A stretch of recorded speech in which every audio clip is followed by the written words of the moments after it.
Good morning.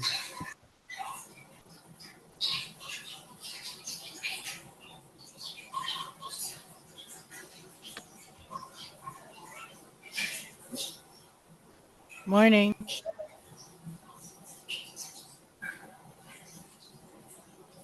Good morning, all.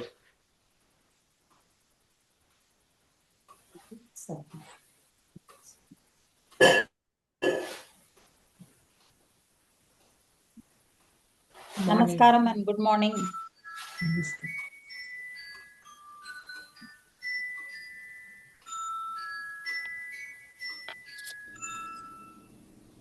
Good morning, everyone. Good morning, everybody. Happy New Year to everybody. Happy New Year. Happy New Year. Thank Happy you. New Year. Thank you.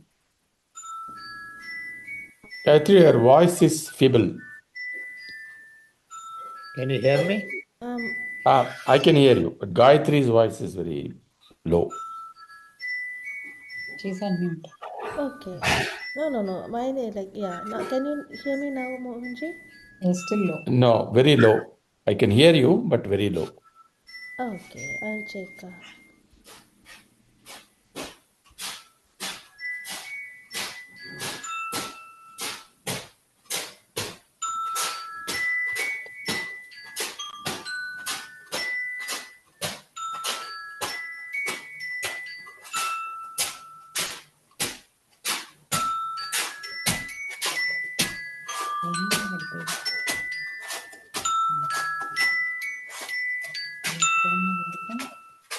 No.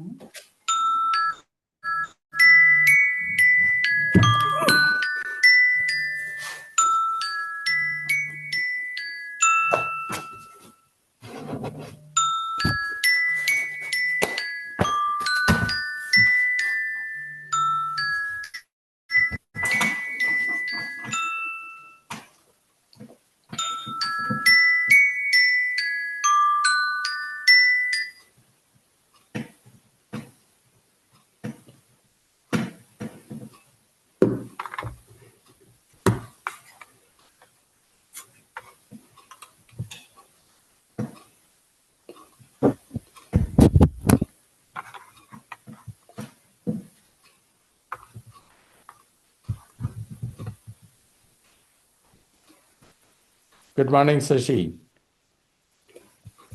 Good morning, good evening, everyone. Good morning. Morning, good evening.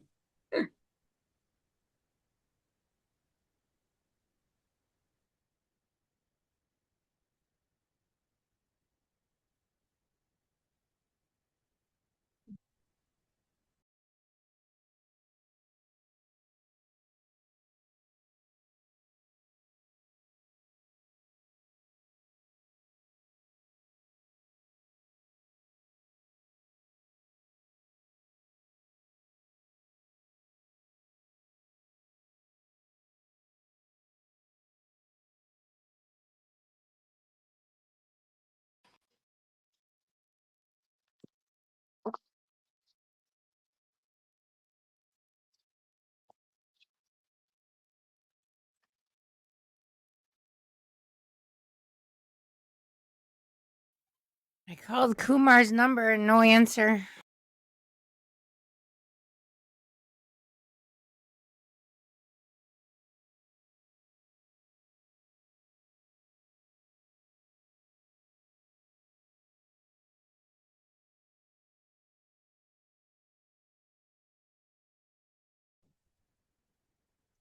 I don't know what happened. My network went away. Am I audible? Yes. Am I audible now? Yeah, you're audible. Yes. Yeah.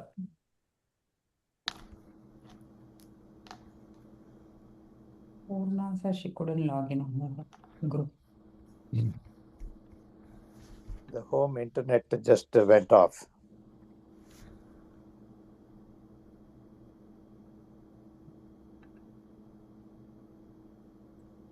Purna Kranti. Yeah, good morning. I could log in. It took a while for me to log in. The Zoom was not responding.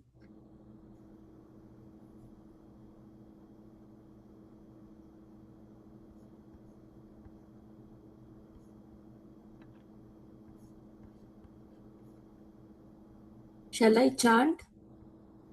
Maybe sir will join in between. Yeah, I think we can do that. Yeah. And if he's not joining, we may get what happened. No, I just sent a message. He said he's joining in 2 minutes. Okay, fine.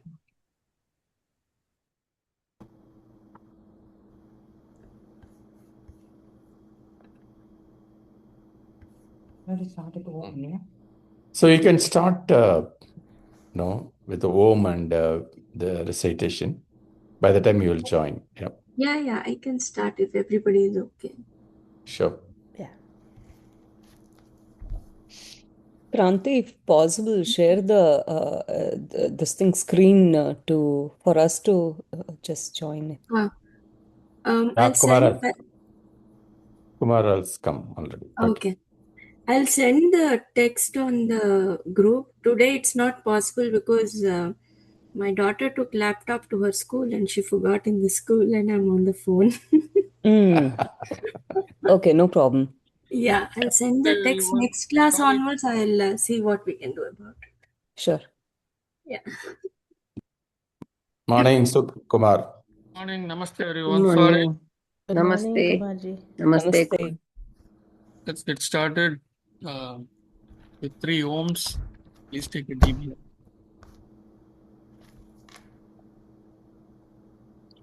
Oh.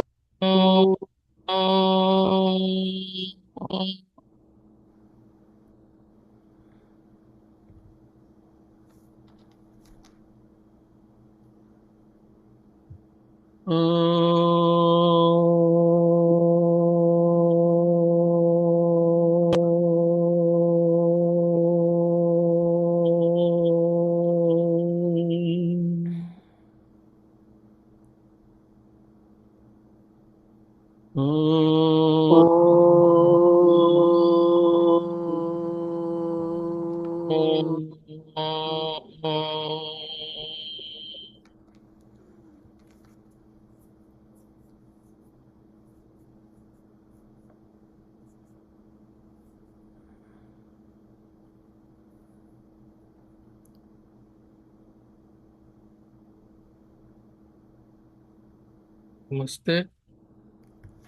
Namaste. Where is Purna? Yeah. I cannot on my video, so Okay. I'll just go with the. Okay, that's fine. No problem. Yeah. योगेन चित्तस्य पदेन वाचां मलं शरीरस्य च वैद्यकेन योपाकरोत्तं प्रवरं मुनीनां पतञ्जलिं प्राञ्जलिराणतोऽस्मि आबाहुपुरुषाकारं शङ्खचक्रासिधारिणं सहस्रशिरसं श्वेतं प्रणमामि पतञ्जलिं श्रीमते अनन्ताय नागराजाय नमो नमः. So we are doing the 3rd chapter. Yes.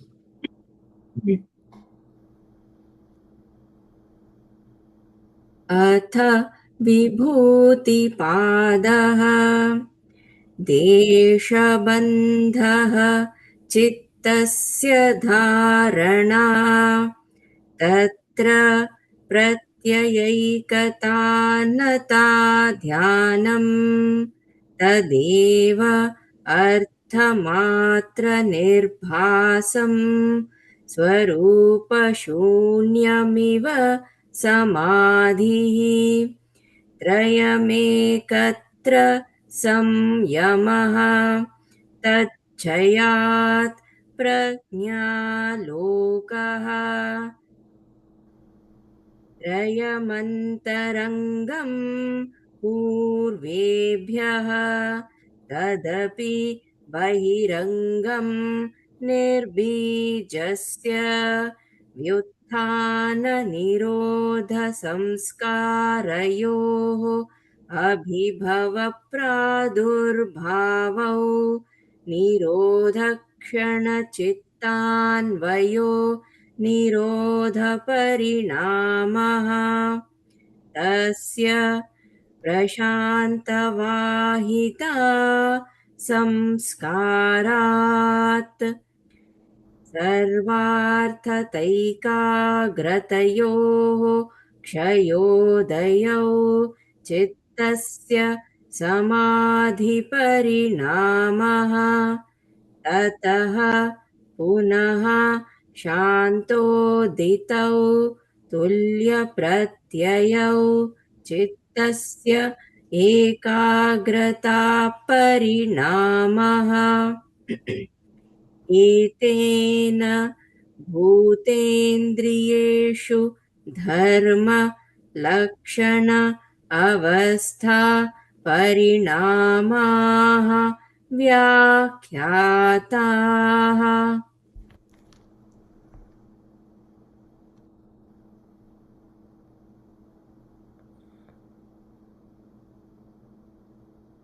Thank you, Purna.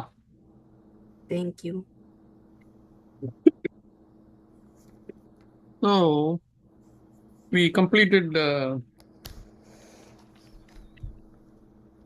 Sadhana Pada last week,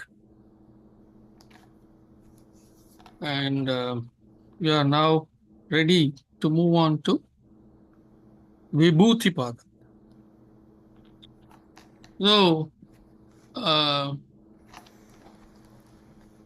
Vibhuti Pada means, it does not mean that Vibhuti that we put on our forehead.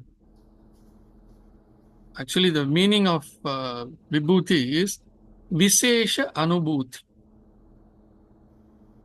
Visesha Anubhuti. Visesha means special. We know that. Visesha. We have seen this many times. In many sutras, this has come. Visesha. Anubhuti means bhutam. Bhutam means bhutam.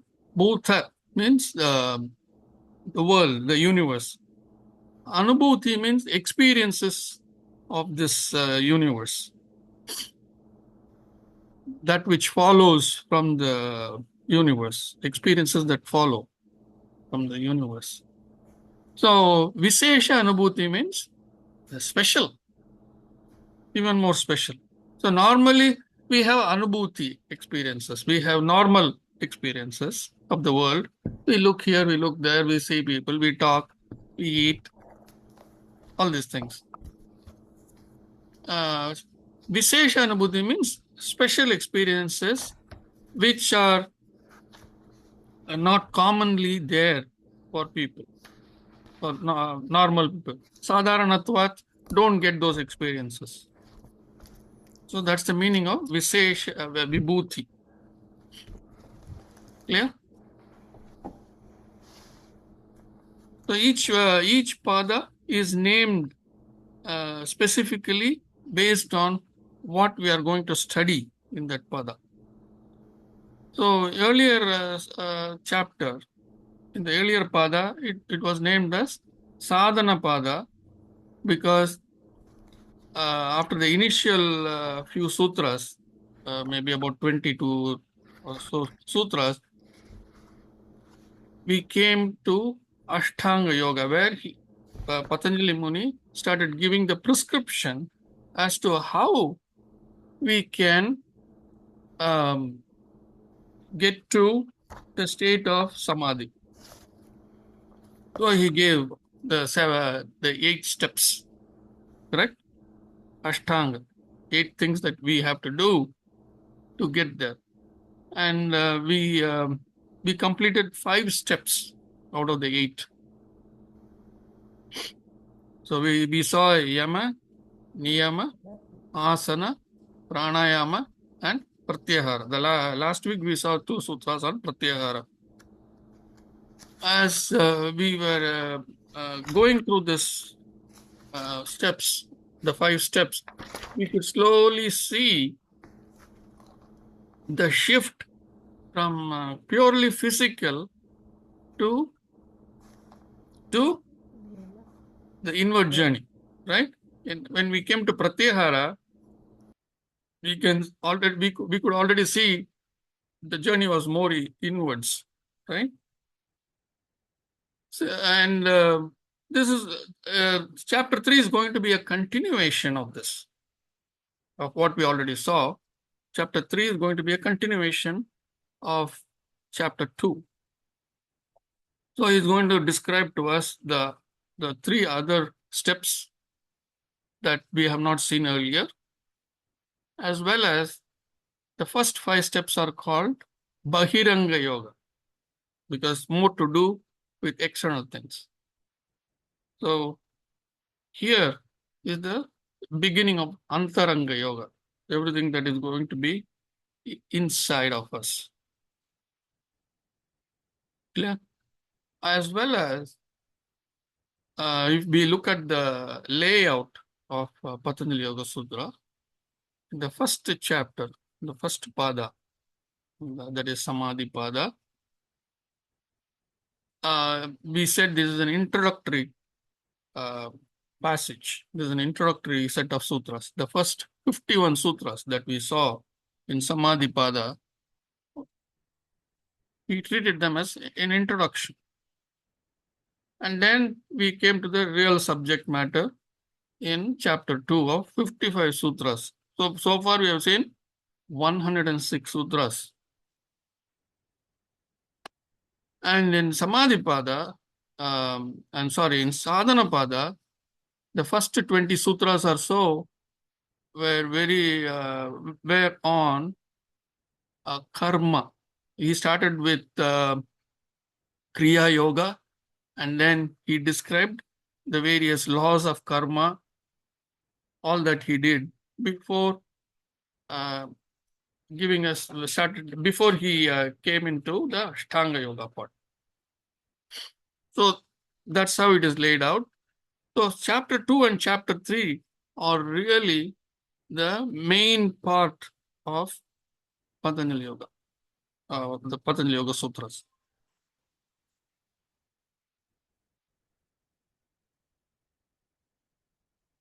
So hold on one second, let me put it mute.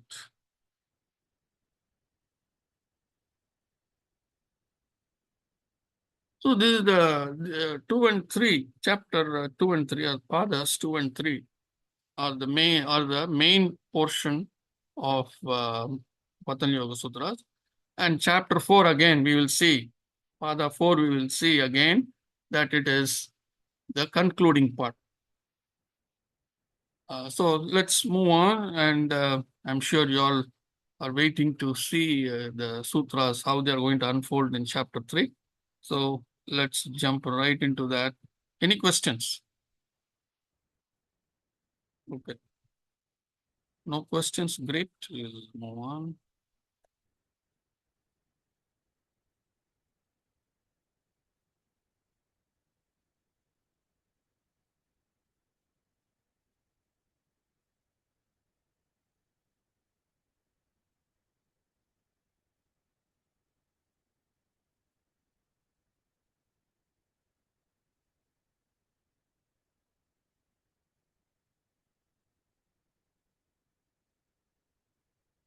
Let me get the other document. This is not the one that we normally see. Oh, this is the one. Yes.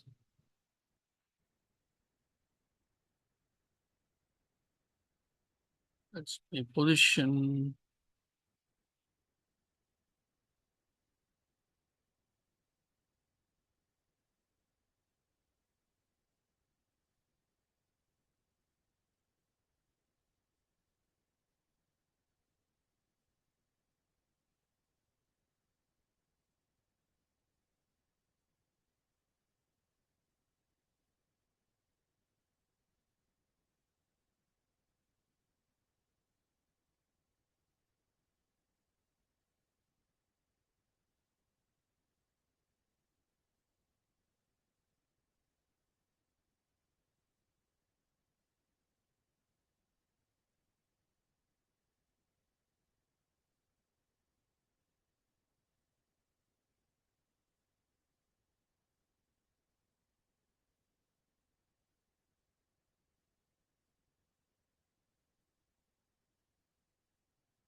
Okay, here we go.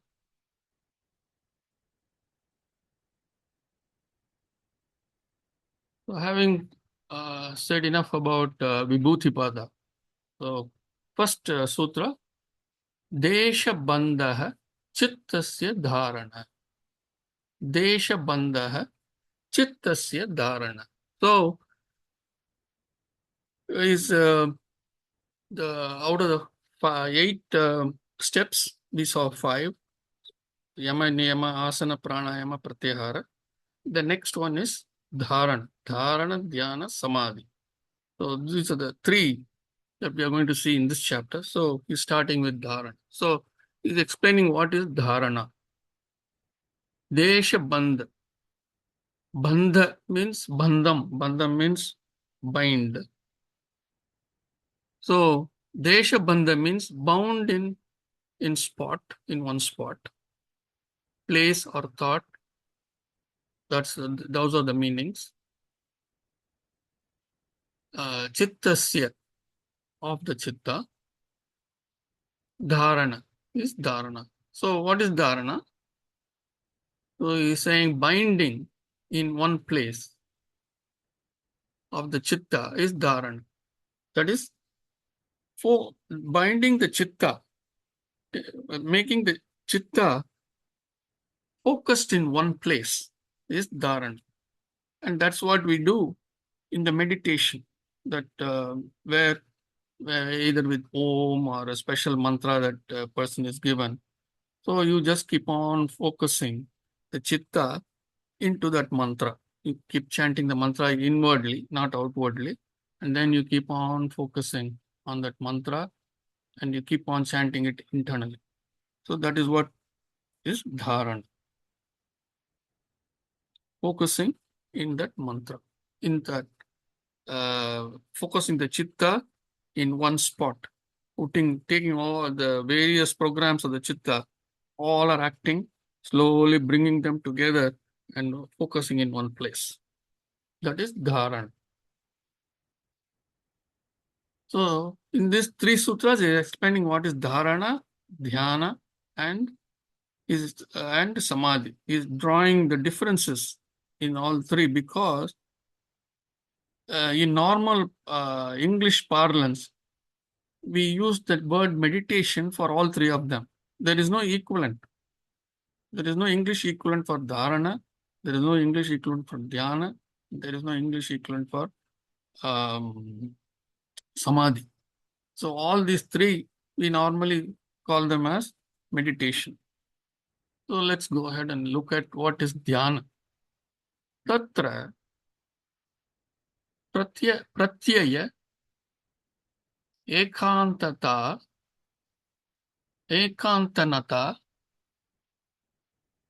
dhyanam. Tatra pratyaya ekatanata dhyanam. Tatra, there, pratyaya is conviction. We know this. Pratyaya we have seen many times. Pratyaya means conviction. Ekatanata means sense of oneness. Ekam means one in Sanskritam, ekam. So ekatanata means the sense of oneness or identifying with that. So pratyaya ekatanata means with oneness in conviction. Our conviction having that oneness, with oneness in conviction, dhyanam is dhyana or meditation. So in summary, he says there, what is there, when we say there, he's saying, referring to the previous sutra, when you're doing dharana,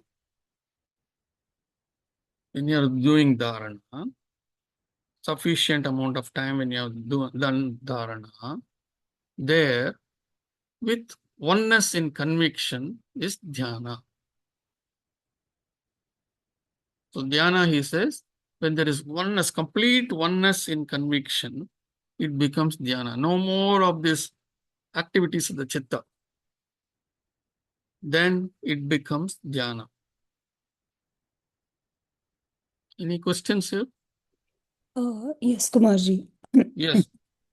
So, my first question is this thing dhyana is so it comes after dharana, so which means that the one pointed focus on Mm, anything that you do, and mm, feeling oneness with that pointed focus is what is dhyana? correct. Okay, so it is important on which we place our focus on. Like, can you give me an example of what should be our focus points? Focus point is, that's what I'm saying. The focus point would just be when we started this back in chapter 1, Yeah, he laid out many focus points. He says correct. pick one, correct? Mm-hmm. So that's where the focus point is.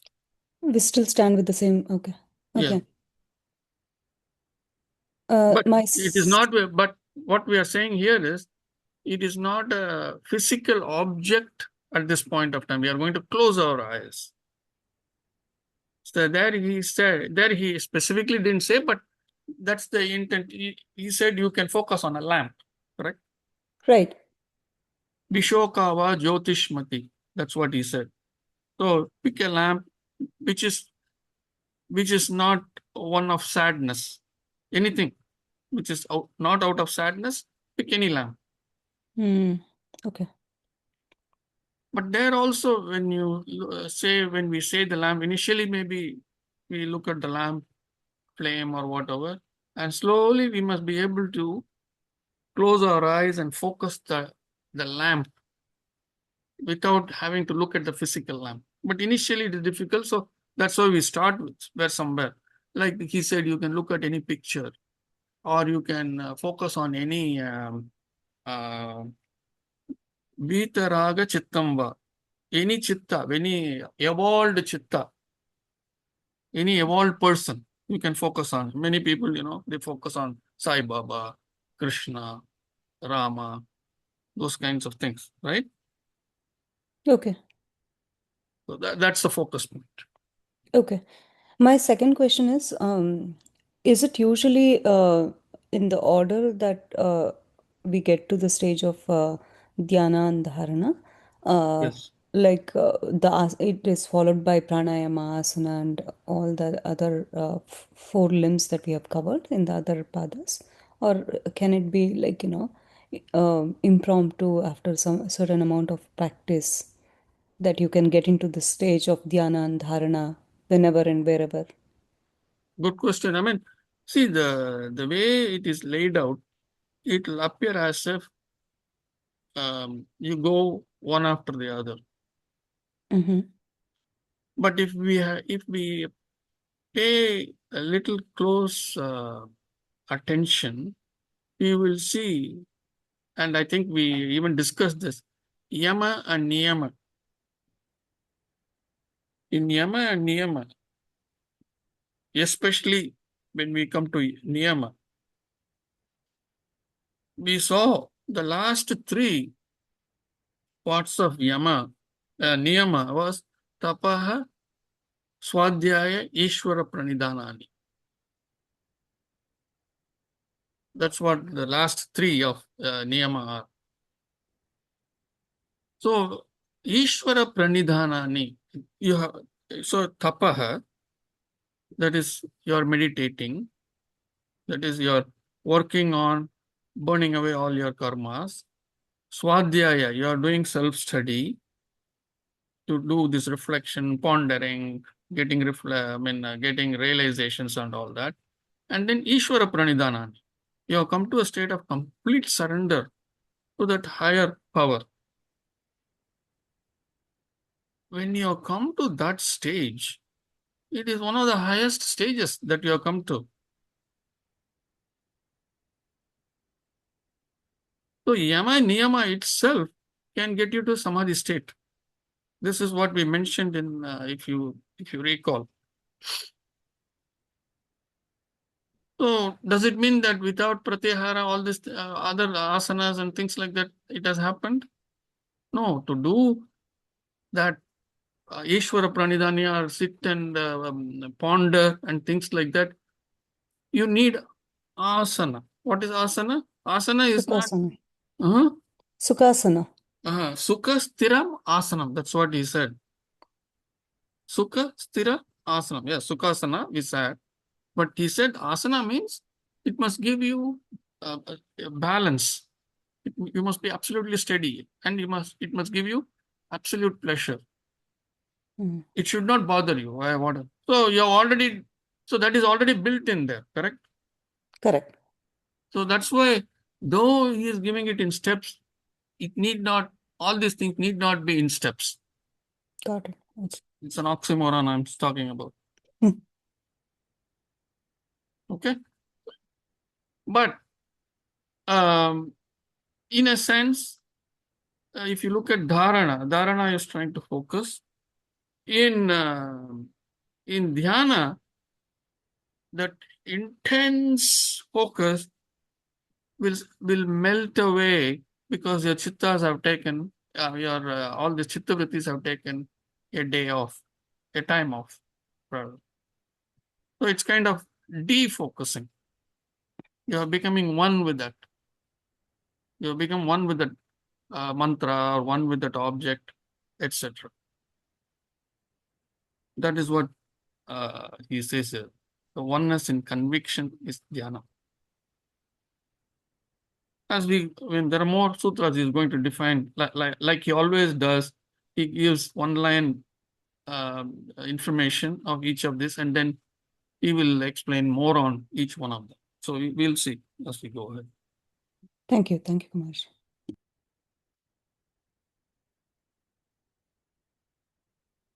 Any other question as we move on? Okay. Tad eva arthamatra nirbhasam swarupa shunyam iva samadhihi. Tad eva arthamatra nirbhasam swarupa shunyam iva samadhihi. Actually, this sutra, it should remind you of a sutra that we saw in chapter 1, because many of these words are there in that sutra too, where we said, I think we said nirvitarka samapati,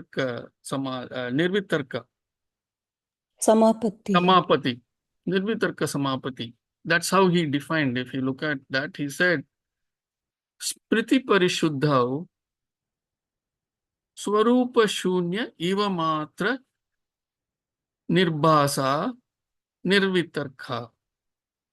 Swarupa shunya. Yes, swarupa shunya. Smriti Parishuddha. Yes, spriti parishuddhau swarupa shunya iva matra Arthamatra nirmasa Nirvitarka. So nirvitarka samapati. Actually, that's what he meant. Nirvitarka samapati. So all those words are back here. So let's see. Tad eva arthamatra. That inner understanding alone. That's the meaning here. Artha means meaning. Tad eva, that inner understanding alone.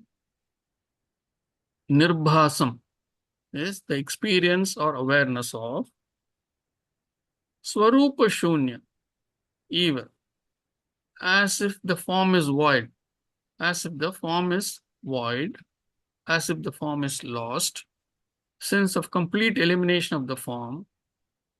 Form here refers to the objects of focus of dharana and dhyana.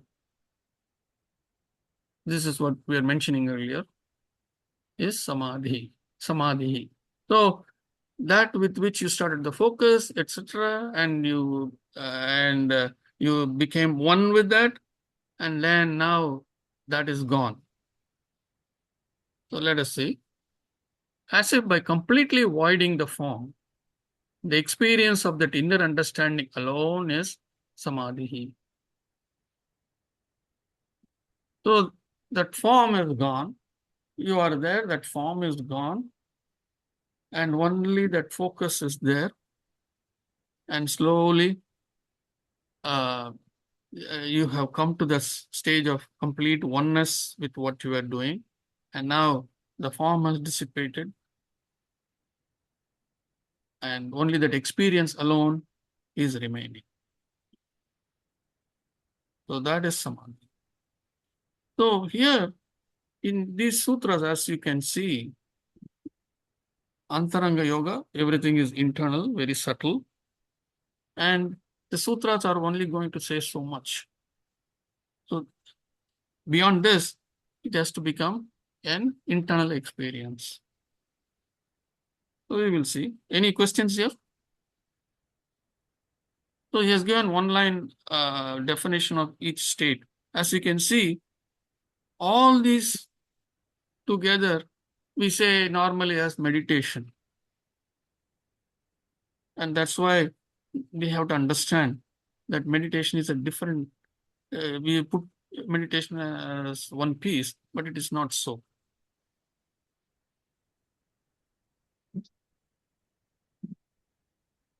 So let's also read this introduction to, let's read this. So it will give us a little bit more understanding. So the concepts of dharana, dhyana, and samadhi are thus explained as per the translation above. But it is important to understand them to avoid the confusion created by so many different people calling different things as meditation, which sometimes has come to mean dharana, at other times dhyana, and sometimes even samadhi, and sometimes even pratyahara, correct? Even pratyahara we could call as meditation.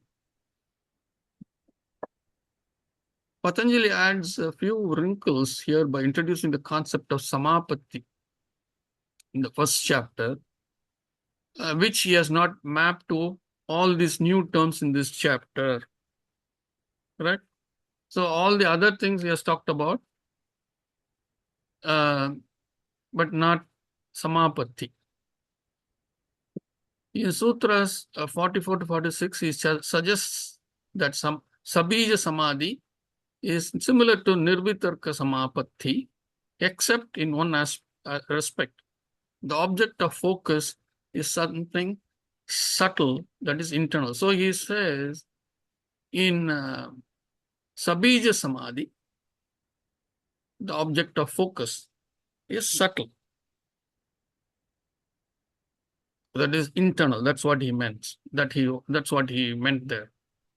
Given the flow of ideas from the first chapter and Ashtanga Yoga from the second chapter, where dharana comes after pratyahara, it is reasonable to conclude that dharana is not single-pointed focus, but single-pointed focus on something subtle within. The word desha bandha can also be understood as directed focus. It can be within the body, where desha is understood as the body, as suggested by Vyasa, or a mantra or thought within, where desha is understood only as point of focus.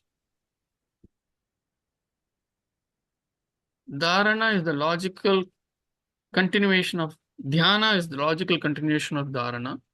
Dhyana is the experience of natural intense concentration that happens almost effortlessly, and all thoughts seem to cease when one begins with a single point of focus in dharana. The key difference between dharana and dhyana is that in dharana the mind is involved, but in dhyana the mind takes a vacation. In that state, when inner understanding arises, the state of samadhi begins to emerge. So before this samadhi begins to emerge, we should probably understand here dharana and dhyana. This is where at the stage of dhyana is where Buddha stopped. Buddha stopped at the state of dhyana. That is why if you look at all that is will be taught in Buddhism is right up to dhyana. There is nothing beyond that. And that is the reason why there is no factor of God. There is no factor of Ishvara. There is no factor of the Supreme Being in Buddhism. It will always say, you can do whatever you can do. You can do whatever is, you can do anything in this world. That's what the preaching of Buddhism will be. So, and finally he says, in that state, when the inner understanding arises, the state of samadhi begins to emerge. Any questions here?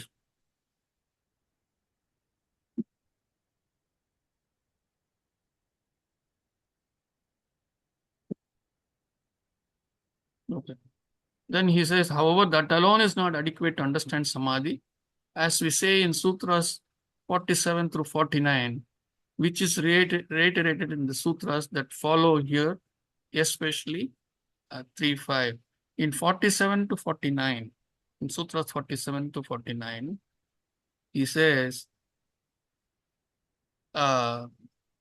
nirbisa. So he says, nirbijasya vaisharadyehe adhyatma prasadaha. That's what he says in Sutra 47. So he says to get into the state of nirbija, one needs the blessings of that Ishvara. Adhyatma is that cosmic intelligence, the God, if you want to call that way. So he says that blessing has to be there. You may be extending your hand, but that hand has to come down to hold yours, to make that connection happen, to make that connection happen so that you can be in the state of samadhi. So that's what he is mentioning here. So that's what he says in Sutra 3.5, the next sutra. That's what is going to describe. That's what it's going to describe. So Excuse before me, 3.5, let us Kumarji. see 3.4. Any Excuse me, question? Kumarji. Yes, yes. So the difference between Buddhist way of meditation and what Patanjali says is upasana and vipassana. Upasana is worshipping and going after learning about inward self, and also like having access to the Purusha. But you're saying through Vipassana, you just understand about yourself and they stop there? Okay, Yeah. okay. There is no samadhi in that. There is no samadhi state. They never. That's why there is no discovery of God. So why do you say that, Kumarji? Because Samadhi is a stage where we, you just melt into, okay, To get into samadhi, I gave you the sutra. correct. Nirbhasa vaisharadyehe adhyatma prasadaha. You can even step into that zone only when the higher authority, the higher power extends its hand. Oh, okay. Right? Otherwise, there is no samadhi. But how do you identify that you have reached that stage of Samadhi when you're doing this meditation? So that's why I said this is all internal. So you will know. Okay. How did Kumar know that he got clarity? Mm-hmm. There is nobody who can come and certify that Kumar has got clarity. Correct. Yeah. Same thing. So we are treading into an area which is purely internal. Experiential. Yes. Okay. Fully experiential and fully internal. So it's very important that we understand this very clearly, as well as, so this gives This gives rise to the fact that there can be plenty of bogus people, right? Who say that I have reached the state of samadhi, I had this experience. How will you verify? Correct. Yeah. The normal person, it's very difficult to verify. Unless you have got to that stage of samadhi where you can look at the data yourself. Mm-hmm. For example, Dr. Rajan has that ability to look. Mm-hmm. So he can very quickly say whether this is real or bogus. Mm. No, I mean, these are all higher and higher things. We don't have to worry about it for now. So right now we are concerned about us, the individual. Let's not worry about what state Mohan is, what state X is, what state Y is, what state Usha is. We don't have to know, correct? Yeah, correct. But it is possible. But very Kumar, I have a question. Yes. Isn't it from dharana to dhyana to samadhi an automatic process? Once you reach one, and with practice, it goes to the next and to the next. Yes. Because these are all, although we put boundaries, these are all very weak boundaries, I would say.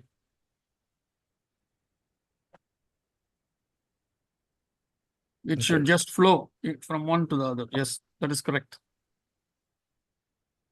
The other way you asked is, you won't reach samadhi without going through this. That's what he meant. Okay. Yeah.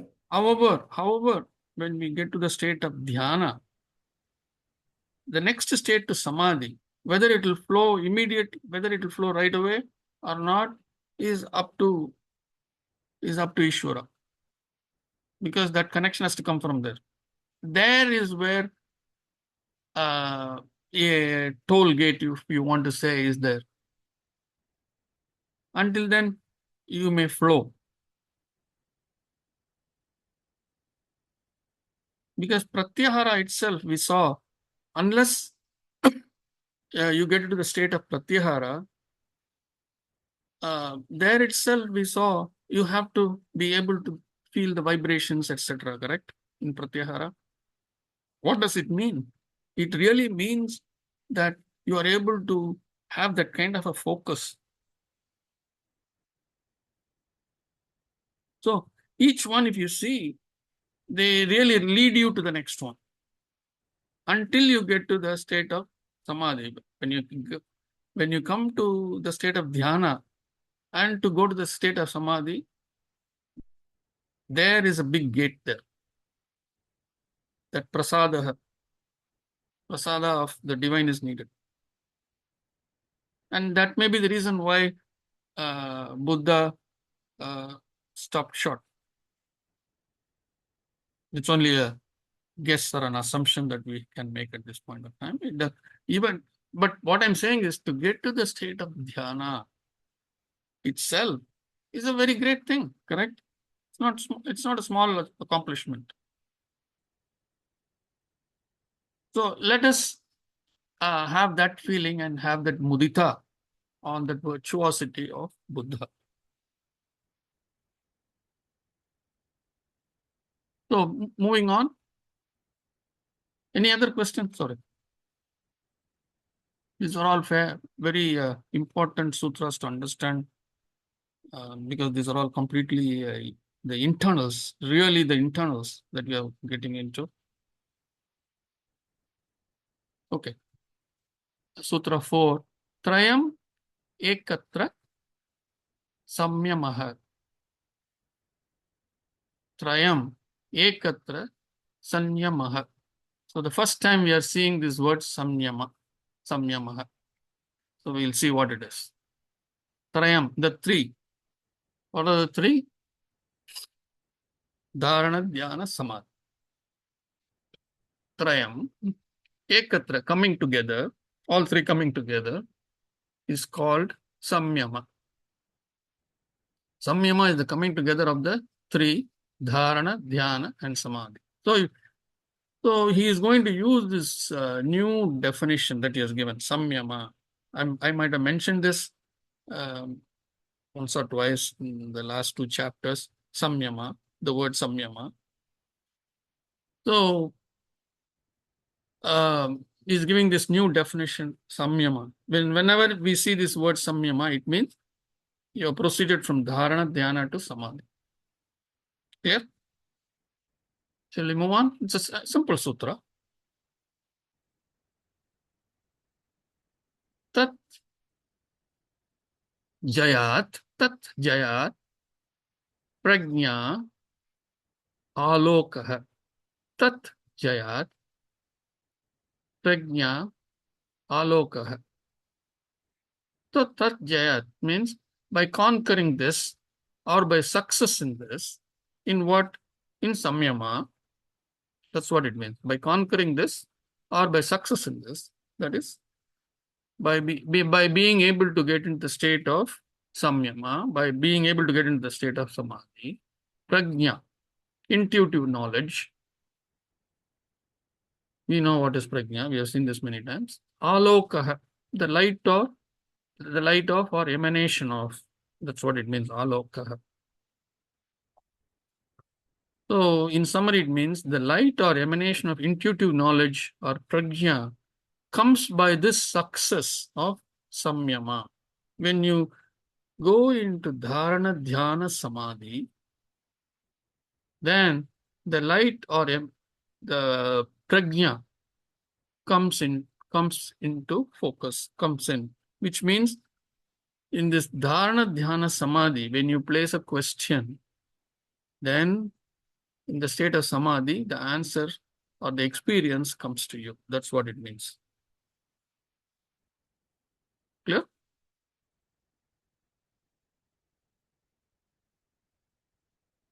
Okay. Tasya bhumishu viniyogah. Oh, so roll down on it. Tasya bhumishu viniyogah. What does that mean? We'll see. Tasya, its or his, of that, that's what it means. Tasya.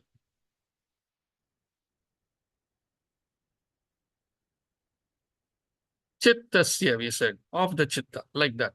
Tasya means without any specific assignment. Tasya. So it is referring to the previous sutra. Tasya, of that, of his. Bhumishu, sphere or context within which, again, bhumishu, it is with respect to the bhumi, sphere, because bhumi is in the shape of a sphere, bhumishu, sphere or context within which viniyoga, application is practices. So he's explaining its application is within each sphere or context or matter. He says its application. Which application? So if you go back to the previous sutra, we saw in that samyama, you are going to get the experience.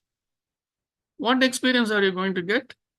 That this is what you're saying. The application, the experience, the application is within which sphere or context or matter. Whatever is the context in which a question has been placed, the experience is going to be based on that. Which is intuitively obvious, correct? So he's just stated the intuitively obvious thing.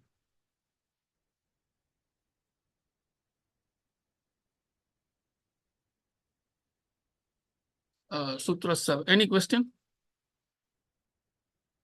Okay. Trayam antarangam purvebhyah. Trayam, the three, antarangam or internal, antarangam. We are anta means internal or internal, purvebhyah, relative to the previous ones.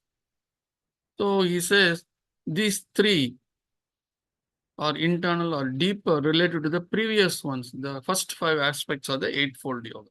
So the first 5, that's why we kept saying the first 5 are called Bahiranga Yoga, whereas these 3 are internal or relative to the previous ones. Relative to the previous one, these 3 are internal, really deep insight and not external. That's what he's saying. I want to cover maybe one more. Yeah, we'll cover that. We'll stop here. Tat api bahirangam nirbijasya. This is a very important sutra. So let us say we have come to this dharana, dhyana, samadhi. We have come to the state of samadhi, and we are also experiencing the prajna in samadhi. We are having all that. Now he says, tat api bahirangam nirbijasya. Tat api. This also, all these experiences that we are having in the state of samadhi, this also, bahirangam is external. To what? Is external to nirbijasya. Is external to nirbijasya. That is of seedlessness or nirbija. Nirbija samadhi we saw, right? Where nirbija samadhi we said it has no seed. It is there all the time, right? Yes or no, people? Everyone is quiet. In nirbija samadhi, we clearly identified what is sabija samadhi, where you needed a seed, where you needed a mantra or something to get you into the state of samadhi. In nirbija samadhi, we said you don't need any seed. You are there all the time. Correct? Yes, sir. So that's what it is saying. That's what he's saying here. All that we have seen so far in the first 7 sutras is still external to nirbija samadhi, because we said dharana, right? We said dharana. We started with dharana. We started with the seed. So that's why he said this also is external to the state of nirbija, or seedlessness, referring to nirbija samadhi. Nirbija samadhi. So what he is basically saying that nirbija samadhi is at a much higher level. That's all the statement. So let us go ahead and read. Any questions? It was posted. There is a chat. Let me see what there again. Oh, Granthi has left. All right. Samyama is an externally important concept since it leads to prajna or intuitive knowledge about anything. So samyama means dharana, dhyana, samadhi. All 3 put together, culminating in samadhi, means culminating in that experience of the state of samadhi. The way we do it is to begin by mentally asking any questions or pose a problem on which one focuses, which is the idea of dharana. Instead of initially we will be focusing on lamp, mantra and all that. Whereas when you are sufficiently skilled in this process, then we will put a question. We will place a question and we will place our focus will be on that question. That is the seed for us. The way to do it is to begin by mentally asking any question or pose a problem on which one focuses, which is the idea of dharana. In the second step, the question melts in dhyana. One lets go of it. So you are letting go of the question. That does not mean that you are thinking about something else. No, you are just letting go of the question, that's all. The mind is stable, everything is quiet, and you have let go of the question.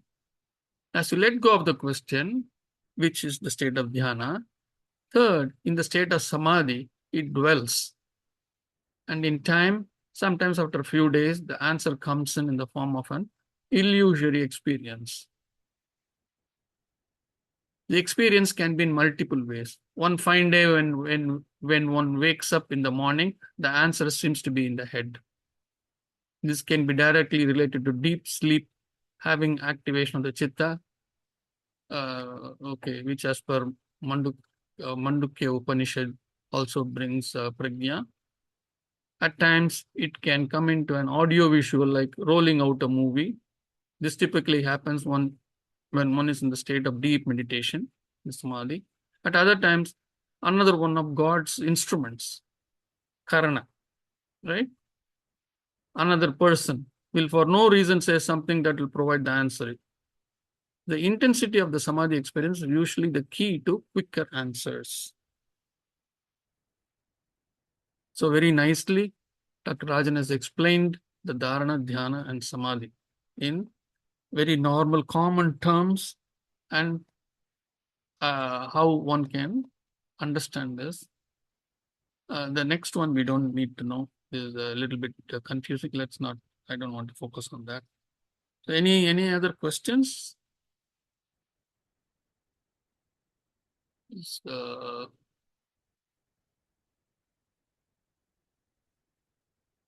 I'm going to stop here.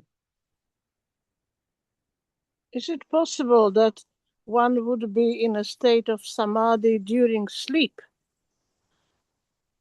There is a difference in the state of samadhi. If you see, the chitta has completely gone to in the state of samadhi. I'm saying one has completely died down. Right, the chitta has completely died down. So that's what in chapter 1 we saw the slight difference between samadhi and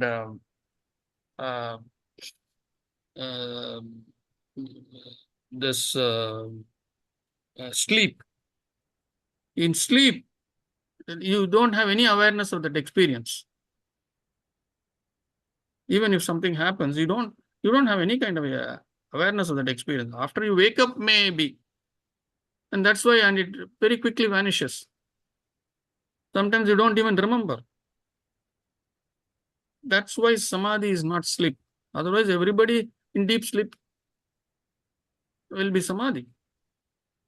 Okay, I usually get answer to a question or something I was thinking of or reading about previous day. Yesterday morning, I woke up and I got answer to previous day question, which I didn't put in meditation. I just was thinking about that person. And it's one of the relatives who when he was born, his father died about a month later after he conceived him. It was during the war.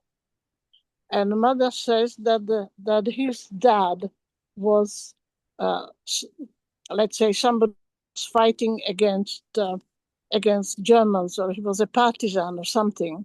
Therefore, he was a hero because he helped to get rid of my country from German enemies.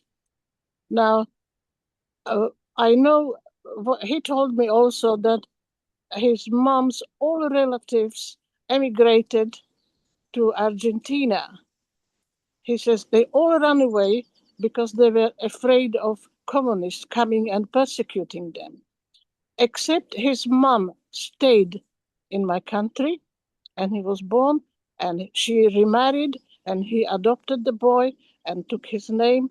But he was always he was searching. Actually, he went to Soviet Union and was contacting other people who knew his supposed dad. He wanted to visit the places that he was fighting. So, but he was still not convinced.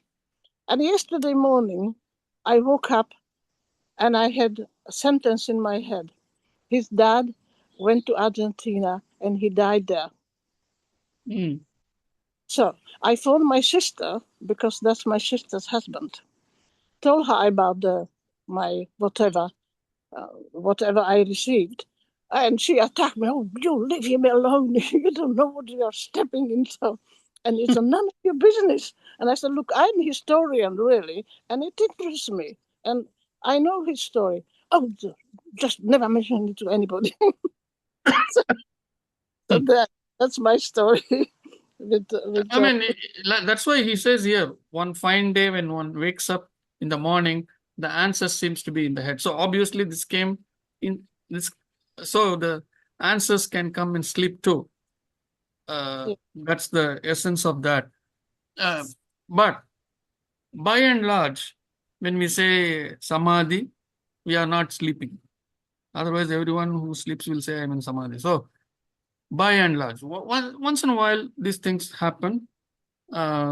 Many scientific discoveries have happened that way, where the scientist would wake up in the morning and he would have a solution. And if you ask the scientist, all these scientists are very noble people also, they will say, it just came into my head.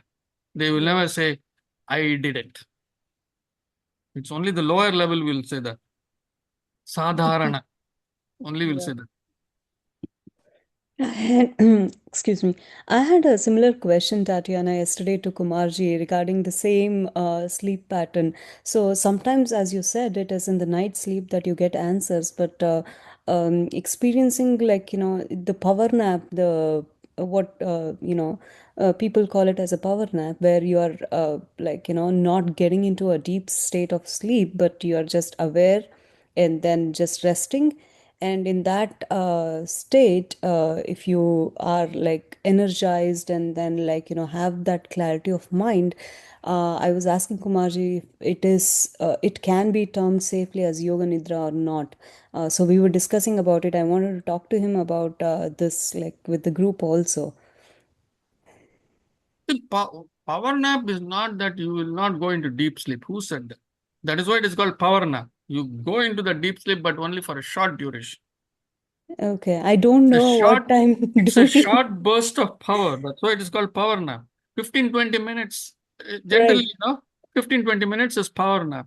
Yeah, that's about the same So time. you may go into deep sleep for 10 minutes in the 20 minutes.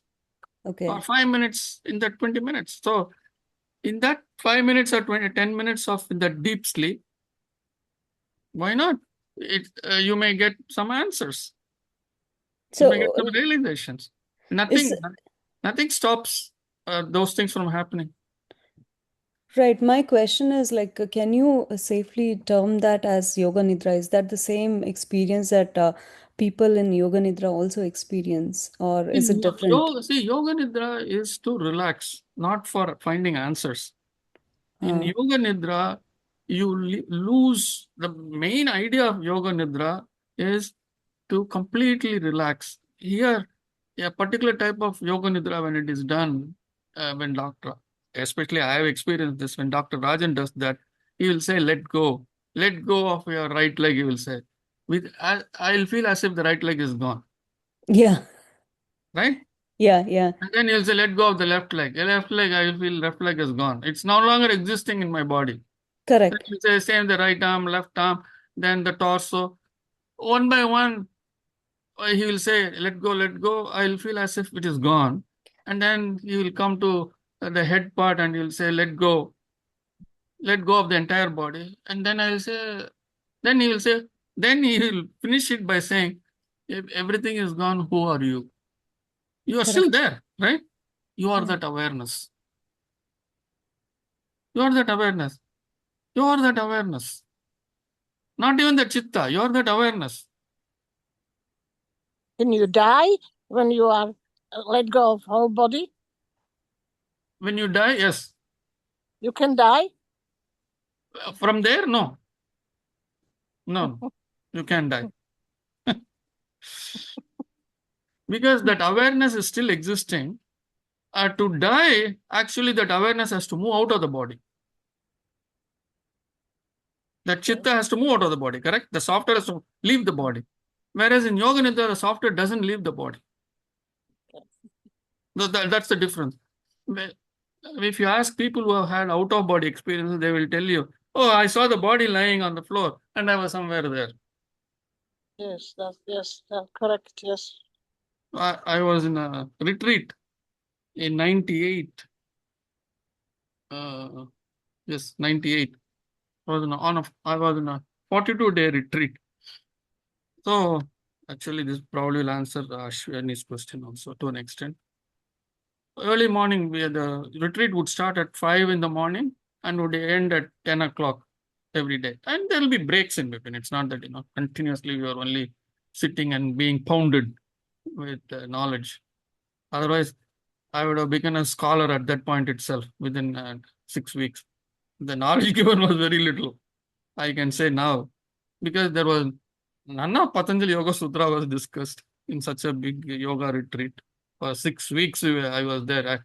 So thinking back, anyways, maybe a week or so into the retreat, 5 o'clock in the morning, it will start with the usual Hindu type of prayer with Harati, Mangala Harati and all that.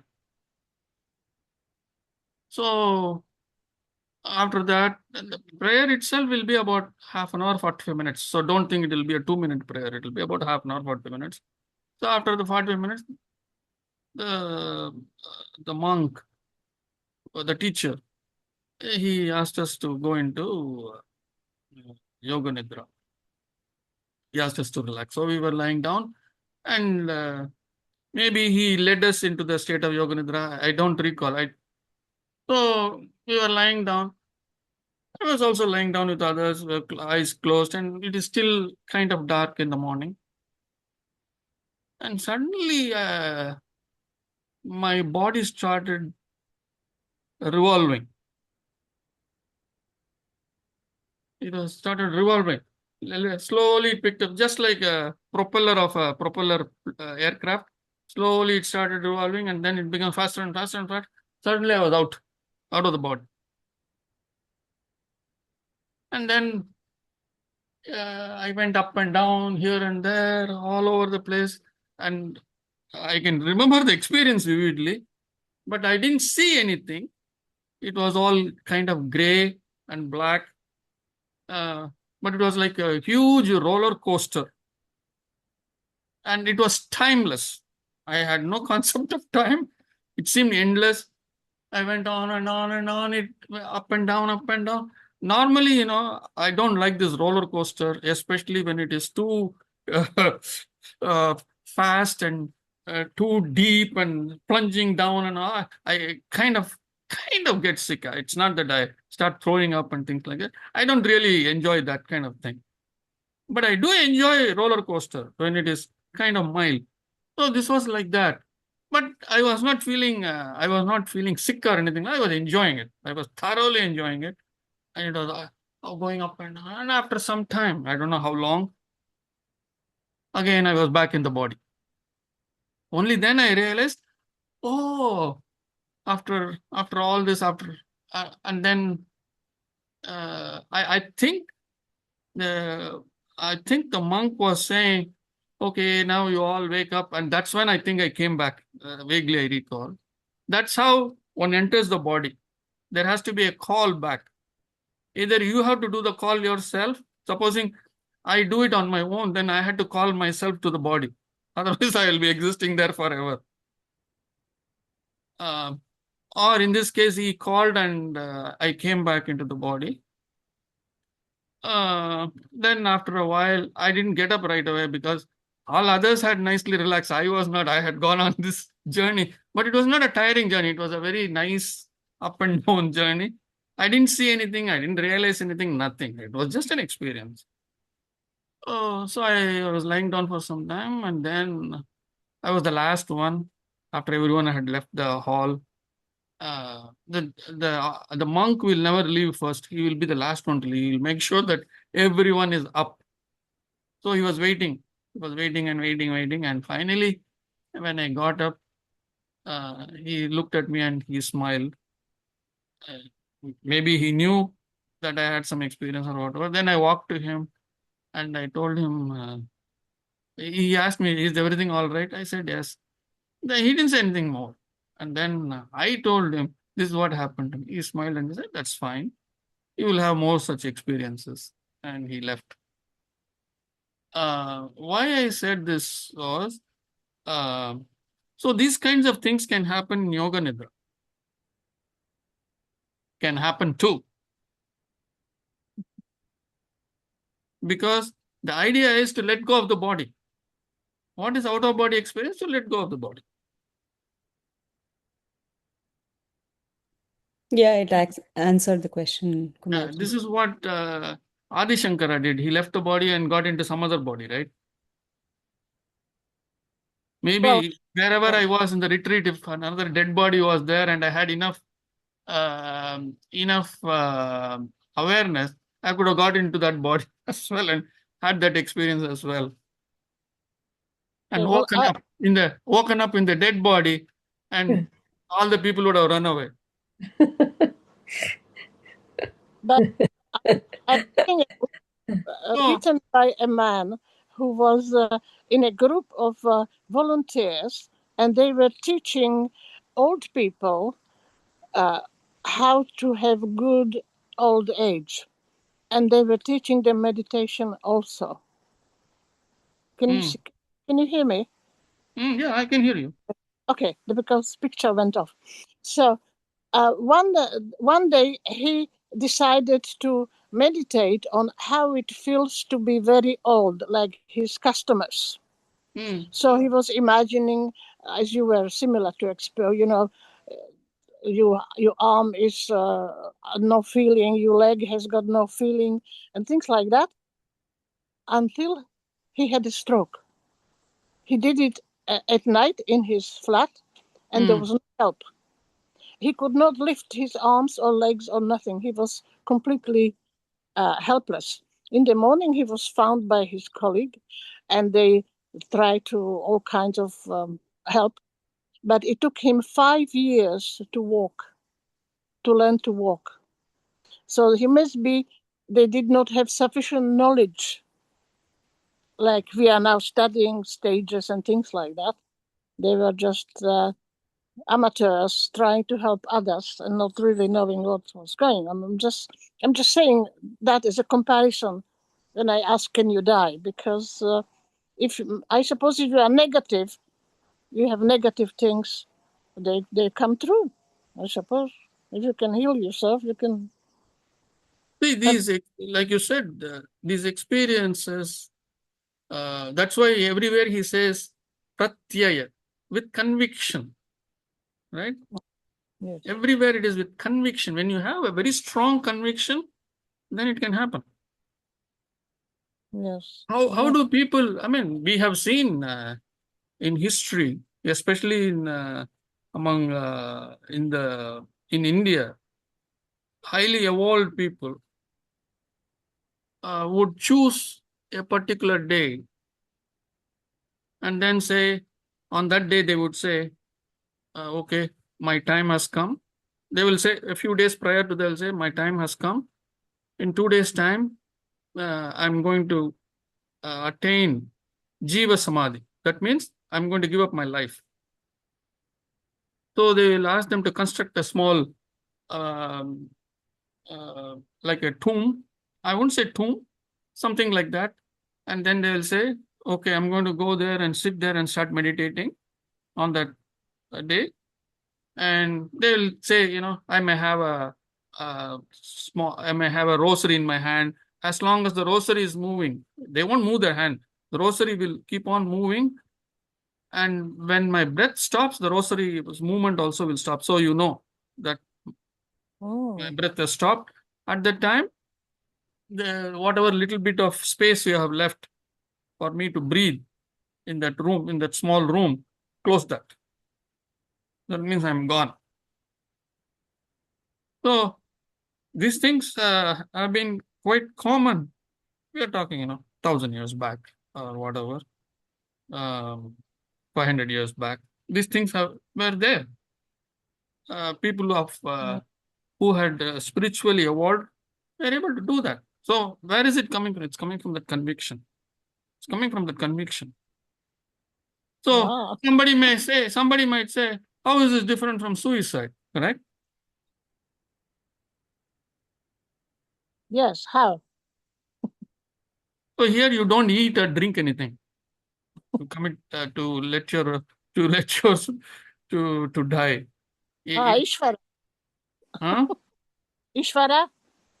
So you connect with Ishvara and that's how you leave. And you don't come back to the body. It is like the out of body experience, but you don't come back. Gone forever.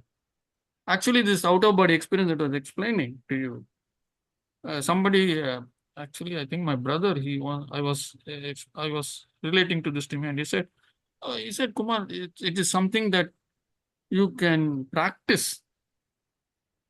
Once you have had this experience, you can practice on a regular basis and make it happen. And you must know, you have to remember that to come back, you must have a key to come back. But anyway, although that experience was great and all that, somehow I never developed a skill to do it on my own at will. Anyway, I didn't do it.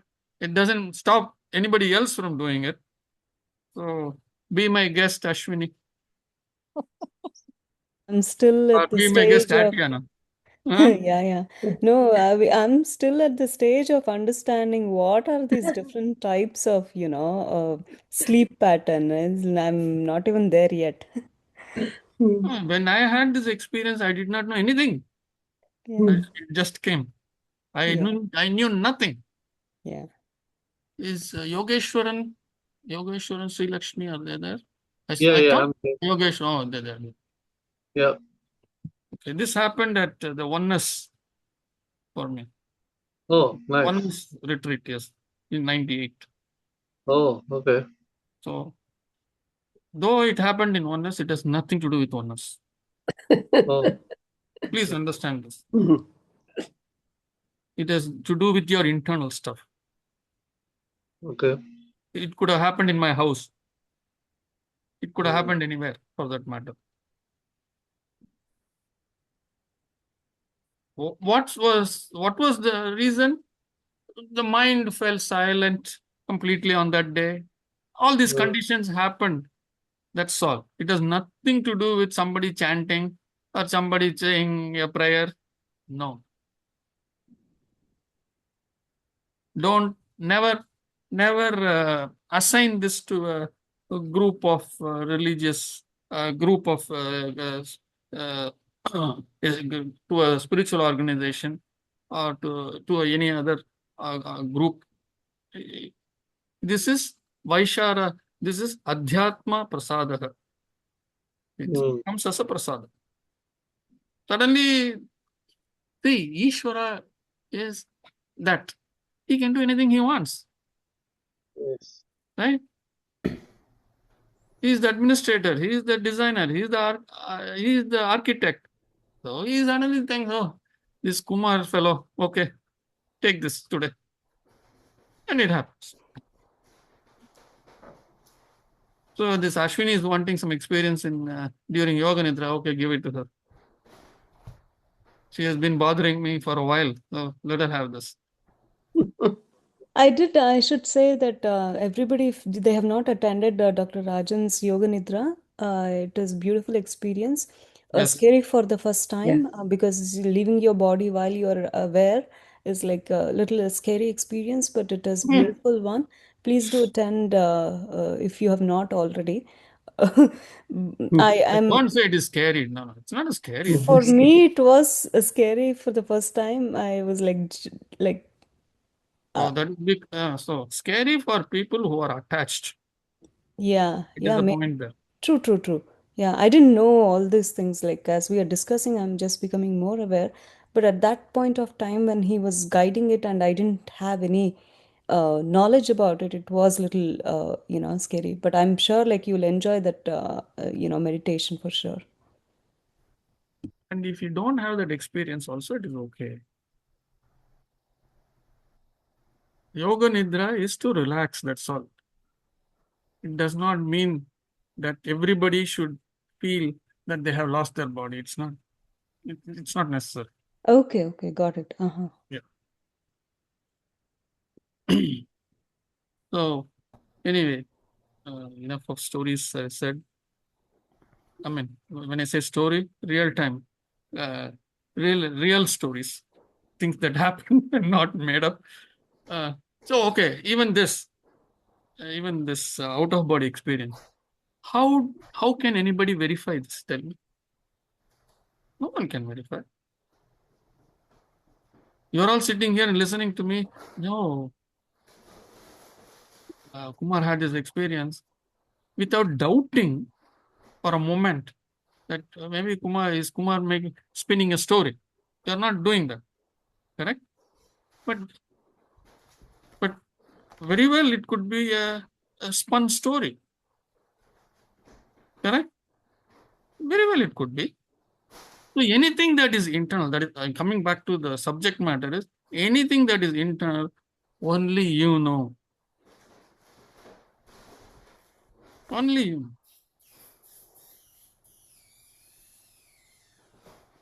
And when that internal experience happens, one of the main things will be a sense of feeling humble. That's when you realize, oh my goodness, these things can happen to me. These things can happen. These things really happen. I have only read somewhere here and there. I have heard this in some discourse somewhere, or somebody mentioning this, which I thought is all fictional. That's how it happens. So all this dharana, dhyana, samadhi, and higher states of samadhi, it's purely individualistic.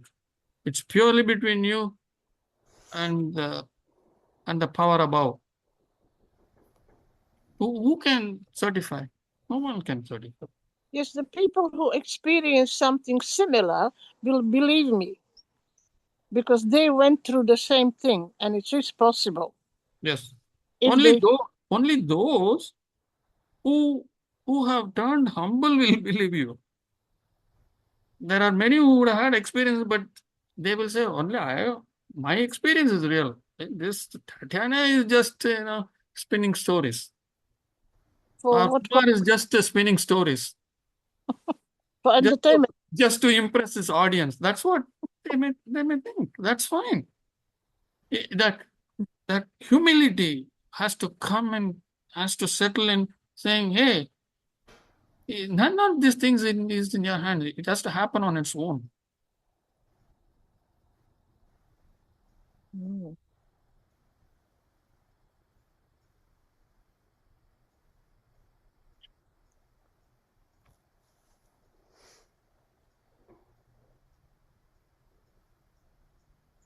Any questions? The very interesting sutras that we are studying, very, very interesting and deep and internal sutras. But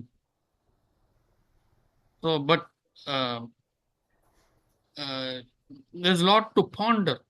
There's a lot to ponder, a lot to think, a lot to reflect.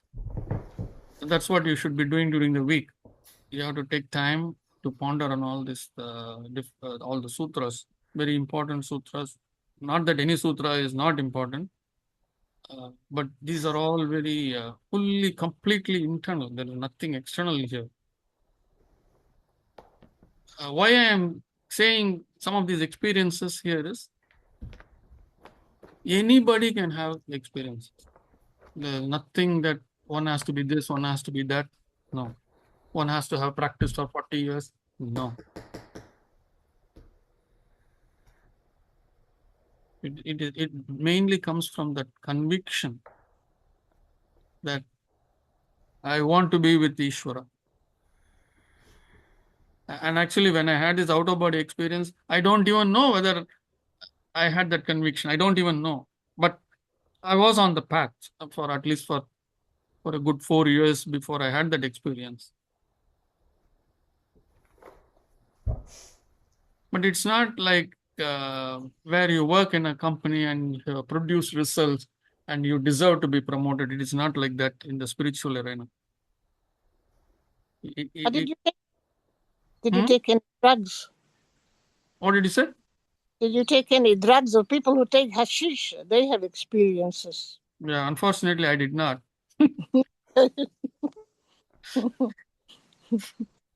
But having said that, when I was doing my engineering, I had many of my friends, I mean, a few of my friends, I would say, shouldn't say many, used to do drugs.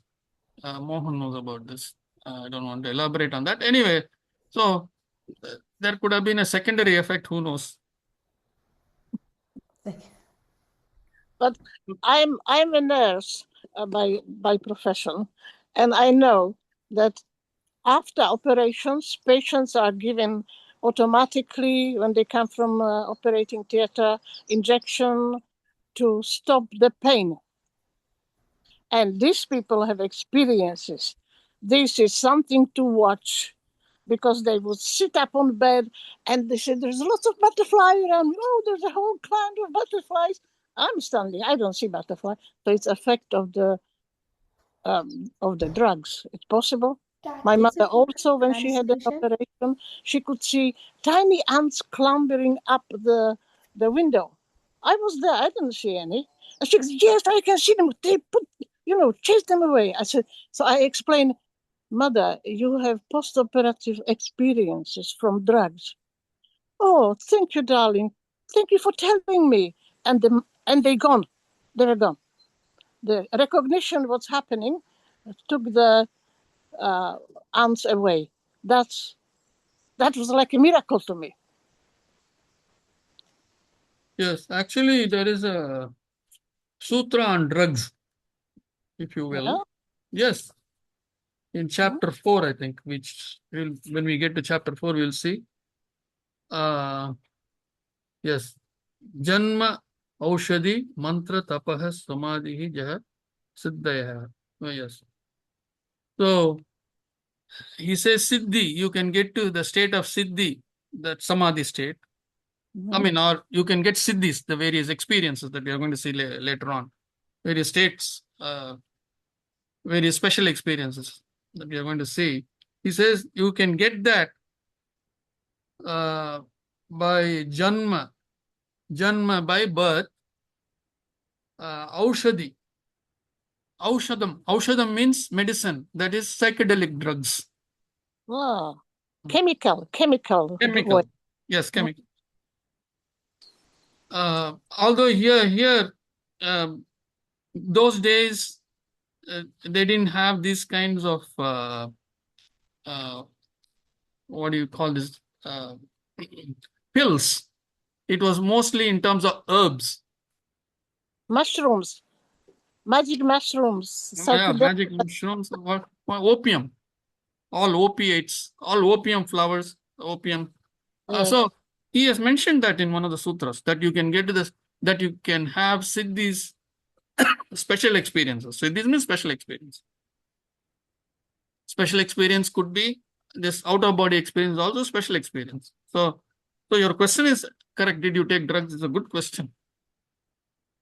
So it can, a person who takes drugs will feel that they are out of the body, they are floating all over the place. I mean, that can happen even with alcohol. It is again chemicals, right? It's again some kind of a drug. So hallucinations and experience are same? Hallucinations? And the experience are same. When you have drugs, you will have hallucinations. That's what medical people say, right? So experience and hallucinations are same, Ji? It's kind of related, but the thing here is this siddhis happen on their own with no drugs. Siddhis, the special experiences happen on their own. There are no drugs involved in this. Whereas when we say hallucination, generally there is a drug that is involved. So that is why when we say siddhi, we say special experience. We don't say hallucinations. So when we are in retreat places, like a few places now also they give a herbal drink or something, so that does not influence the experience. I think there is some, Say yeah, again? no. Nowadays in retreat places they give you a herbal drink, herbal stuffs like we don't know what is it, right? Sometimes so So does you it? better find out before you drink. No, I don't go anywhere, but I heard and I read. That's why I'm asking. Like, so is it something like influencing the I don't know. I did not drink. They did not give me any herbal drink. So I don't know. I can't say. But see, the thing is, Gayatri, this everything has become a uh, uh, money earning opportunity for people. So maybe one or two people would have had experience on their own.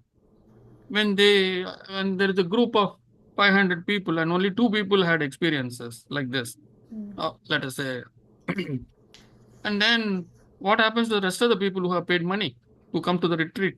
They will also demand, right? yes.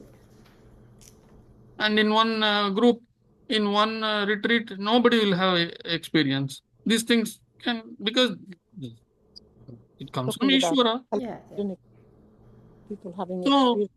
how do you then people will start questioning, what is this they are having, I am not having.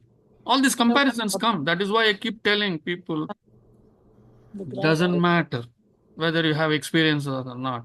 Let it come on its own. It may come after 50 years. Doesn't matter. Nice, the garden. Doesn't matter. It's very warm. You do your job. Too hot for the garden. You do your job. You do your yama and niyama. Asana, pranayama, pratyahara. All that you do on your own. It is important to understand life. It is important to lead life and accept life as is. That is what is important. When that is done, experiences will come on its own. It will come on its own. Okay. Because that will lead you to focus better. That's why I keep saying, forget about all this. If it comes, fine. If it doesn't come, even better. That's how you have to take it. So, why I'm coming back to Gayatri's question is, so there is a lot of pressure on these kind of spiritual organization, if I may call them that, to make it happen to everyone. How do they do it?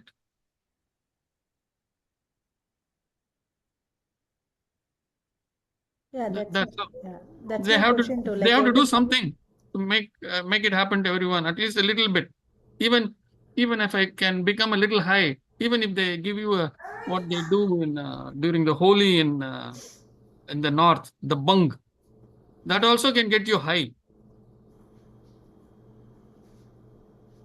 And maybe it can have some kind of when you get high, you can have some experiences.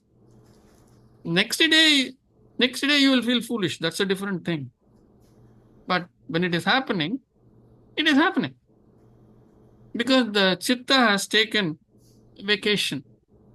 Because the bung, the drugs, that's what they do. They quieten the chitta. okay. That's what they do. Okay. Now I got it. Like no, not every experience has to give some answers or give some visualization, but it's now I got the answer. Like a chitta is taking a vacation and you're free of any All chittas these, in you. So that's a good. all the That's chitta why. Yeah. vrittis, the chitta vrittis have all gone or have died down momentarily for 5-10 minutes or 15 minutes or half an hour or whatever, depending on the person. Okay. Because of that, certain things get or revealed in that quietness. See, what is it we are trying to do here? We are trying to quieten the mind, we are trying to control the chitta vrittis, right? Yes. Stop the chitta vrittis. If that can be achieved by a drug, then when the mind falls silent, is when we are saying these experiences are going to happen. Correct? Dharana, dhyana, samadhi. These are all going to happen when the mind falls silent. And dharana, dhyana is that drug, if you will, to quieten the mind. And then the state of samadhi we are going to reach. So in between dhyana and samadhi state, we may be in all these other states. We saw this in sutras 17, 18 or 18, 19 and 17, 18, 19 in chapter 1. After we saw about the prajna state of some prajna, we saw all this. So you can be in different levels, different experiences that one might get. So these drugs can induce that. But our intention is not that. Our intention is to be able to do it by ourselves by controlling the chitta vrittis. Correct? That's why we are here. And when it is done that way, it can be done repeatedly without any side effect. That's the beauty of this dharana, dhyana, samadhi. Whereas if you take alcohol, you can have a hangover next day. Or if the dose is very high, one can go and bang on the door because it has become numb. Your body has become numb. You bang on the door, the next day you see bruise all over. Or you bang your head, the next day it's all swollen. And then you wonder what happened. Then your friend will tell you, oh, you are banging your head on the wall. All the stupid things we will do. Those things you will never do when you are in dharana, dhyana, samadhi. Because you still have awareness.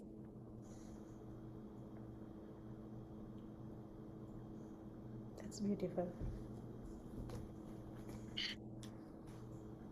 Okay, we are 8:40, maybe another 10. We can. Any other question? This is a very interesting subject into which we are going. There can be a lot of kalpana. We can imagine a lot of things too. So you have to be careful.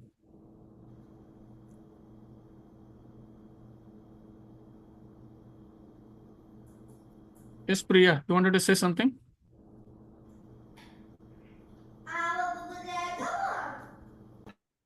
No, Kumarji. Okay. The stories are nice. Experiences are good. Okay. You want to discuss about that Kumar sir video, sir? Yes. Not Kumar's video, Mohan's video. Mohan sir. Sorry. Sir. Yes. I don't know if everyone has seen the video or not. Anyways, let me bring it up here.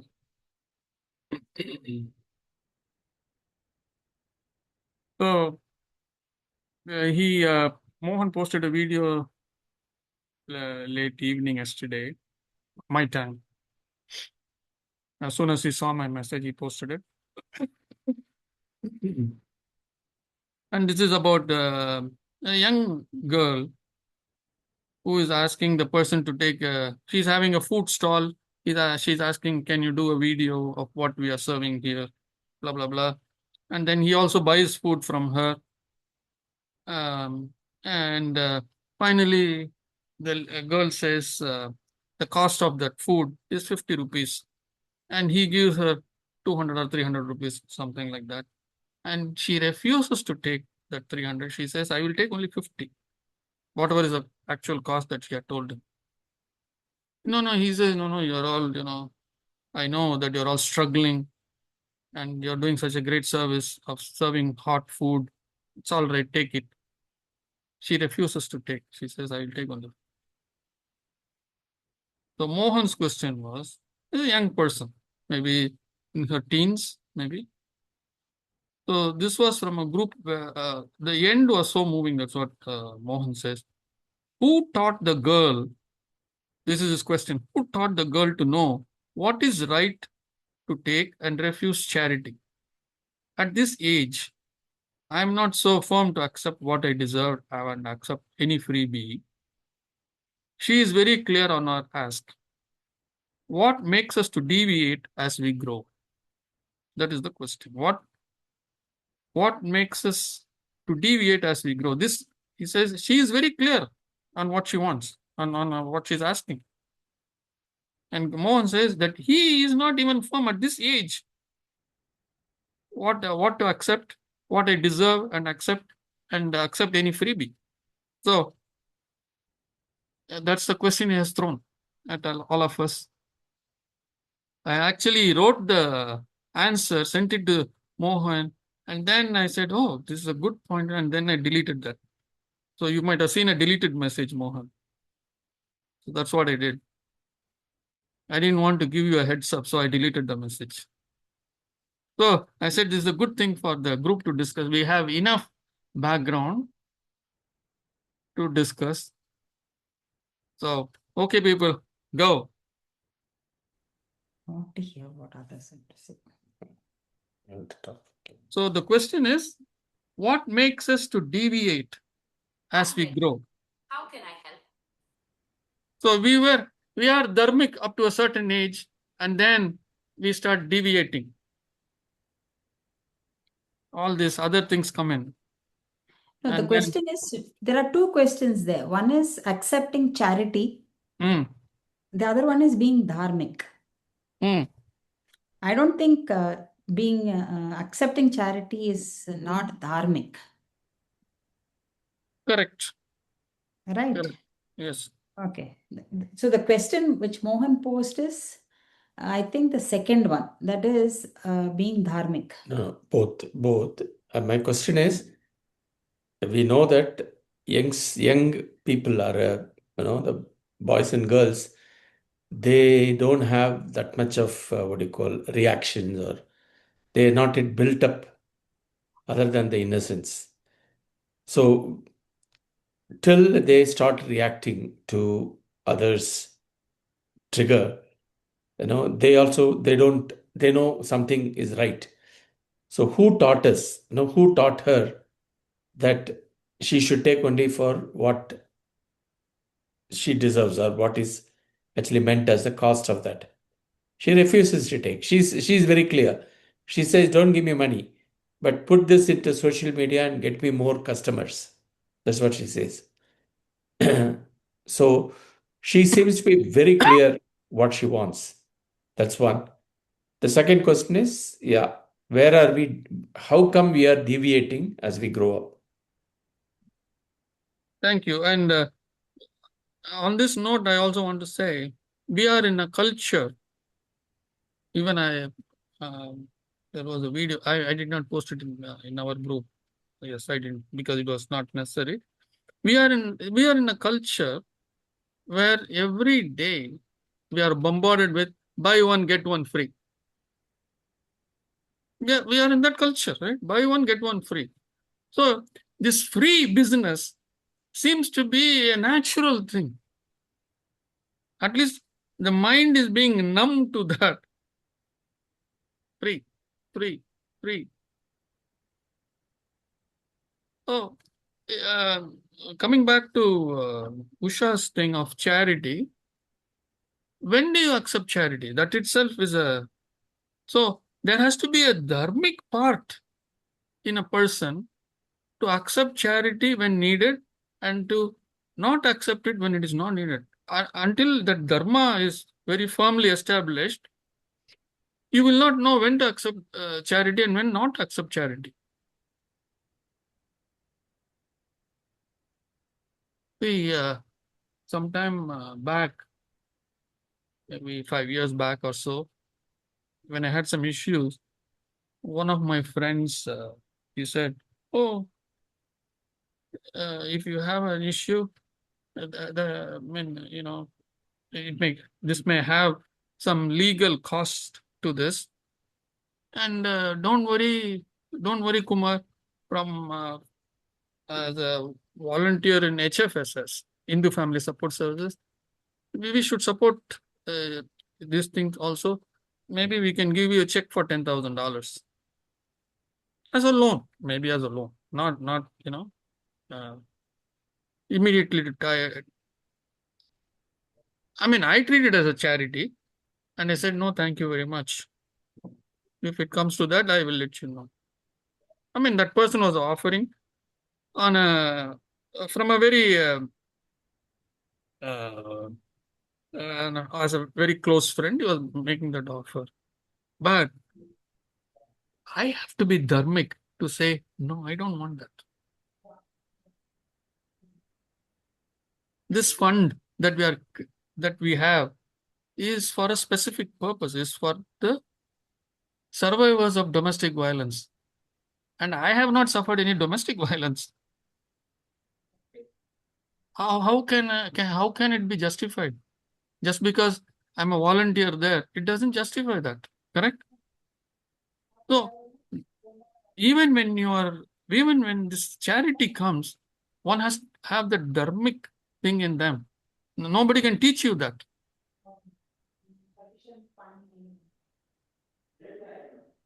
Anyways, so we have enough to think about. So why is the question? Where do we start? Where does this deviation starts coming in? You all have enough background, enough we have studied in the last 106, in another maybe 6 or so we covered today. 112 sutras. Armed with 112 sutras, we must be able to answer this question. I noticed in the beginning of it how I think he asked how he could help her or something, and she had mentioned about you could post this video to your viewers and bring them to my cart. Yes. Yes. So she did She said, say take this how she video would take and the charity. pass it around. Yes, correct. Yeah, she did say how she would take the charity, and that was good enough for her. Yes. Yes.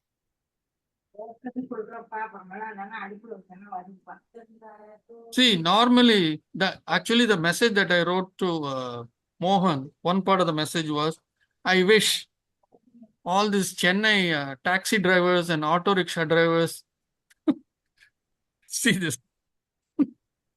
They are the worst that I have seen.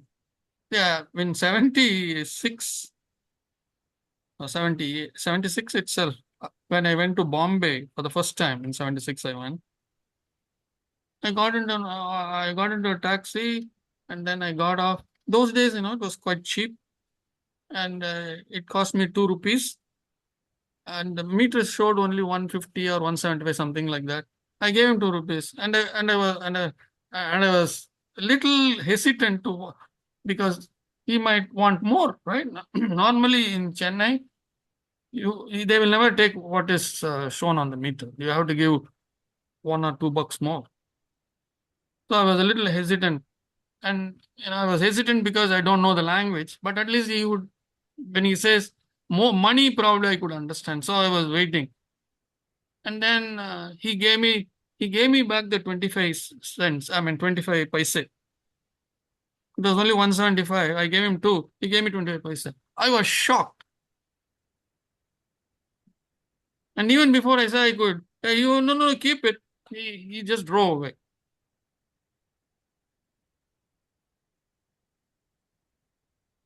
So completely different scenario in Chennai.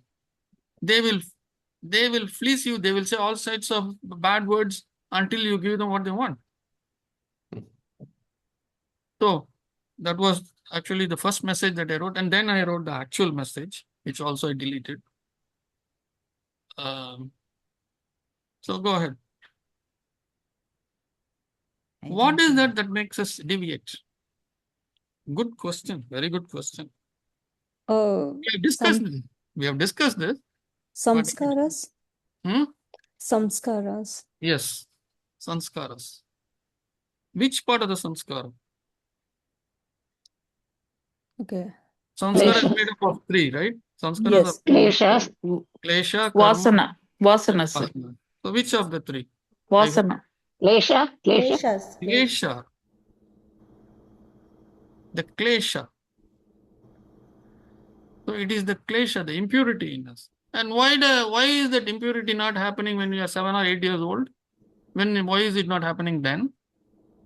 You don't have enough life experience to bring all those kleshas into your mind. I will take that with a pinch of salt, but there is We something were more. connected to Ishvara at that time. We had connection Maybe with I will Ishvara. take that also with a pinch of salt, but we have something more than that. We have discussed this as well. Remember, all these are programs, correct? These are all programs. These are all pieces of software. All the kleshas. And although we have grouped them into 5, it is 5 types of kleshas, but each one can have 1000 components. And each of the component is a piece of software. Right? So from that point Desire? of view. Desire. No, desire is a klesha. Right? Desire is a klesha. I'm saying there are 5 types of kleshas, and each type may have 1000 different components in that. Each component is a program.